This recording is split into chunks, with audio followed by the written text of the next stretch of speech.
tous les États voisins de la RDC, ils pratiquent ce qu'on appelle les transbordements des marchandises. Ça veut dire quoi? Un ou deux conteneurs quittent la Chine. Ces conteneurs arrivent au Kenya, ils arrivent en Ouganda, ils arrivent au Rwanda, ils arrivent en Tanzanie, ils arrivent à Lusaka, ils arrivent à Luanda. Ces conteneurs ont pour destination finale la République démocratique du Congo. Mais qu'est-ce qui arrive entre les pays là et certains complices congolais? Ils ouvrent les conteneurs sur les territoires étrangers alors qu'ils étaient destinés à la RDC. Quand ils l'ouvrent, ils font en sorte que maintenant ces marchandises atteignent la RDC bénéficiant du régime des transactions transfrontalières. Ça fait que le pays de transit qui a ouvert les conteneurs, lui a gagné en recette parce qu'il a facturé ses conteneurs soit 10 000, 20 000, 30 000 $. Si c'est 1000 conteneurs de la RDC, il a 50 millions comme ça. Et les marchandises, lorsque maintenant ils vont quitter ces pays voisins, ils viennent soit par vélo, ils viennent soit par trottinette, ils viennent soit par petits véhicules bénéficiant du régime du commerce transfrontalier.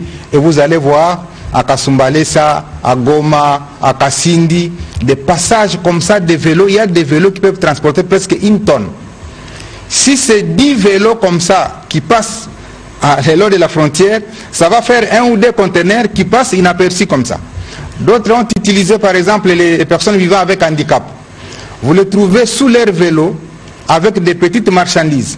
S'ils sont 1000 par jour, c'est un conteneur qui est passé sans qu'on le sache. Alors qu'est-ce qui arrive? Le pays perd énormément de recettes comme ça, par la pratique de fractionnement des marchandises dans les pays de transit. Ce sont ces pays-là qui gagnent en recettes. Je vous donne l'exemple du Rwanda. Le Rwanda a ouvert un grand magasin qui peut recevoir des centaines et des centaines de conteneurs.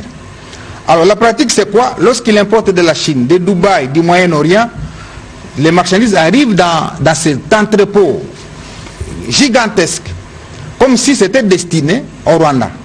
Alors que la population visée, c'est la population congolaise. Parce que la population rwandaise, c'est 10 arrivent là-bas, les pratiques commencent.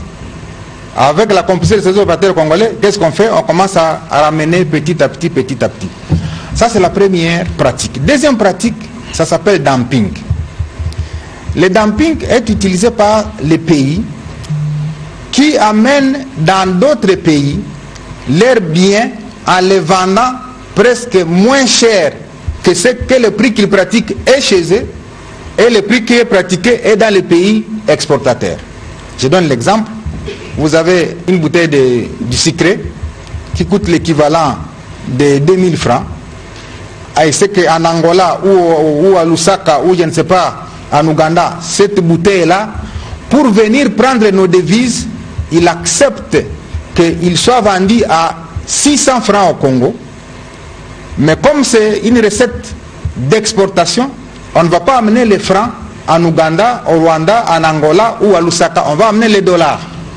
Alors lui va permettre de perdre sur le prix du bien, mais gagner sur le rapatriement des devises. Et c'est ce qui fait que finalement, nous connaissons beaucoup de problèmes de fluctuations monétaires.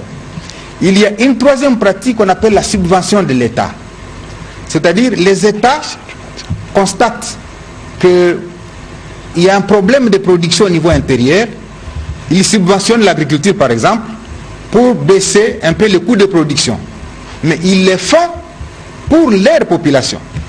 Mais comme ils ont en face un grand pays comme la RDC avec 100 millions d'habitants, malgré le fait d'avoir subventionné leur agriculture, ils permettent que ces biens subventionnés traversent les frontières pour aller tuer les marchés chez les autres. Voilà le contexte que nous vivons en RDC et qui a poussé le gouvernement congolais à se servir d'un instrument puissant qui est l'accord de l'Organisation mondiale du commerce, l'OMC, à son article 6, qui prévoit ce qu'on appelle les mesures de sauvegarde. Lorsqu'un État constate que sa production est menacée, il est en droit de prendre des mesures de sauvegarde pour protéger sa production.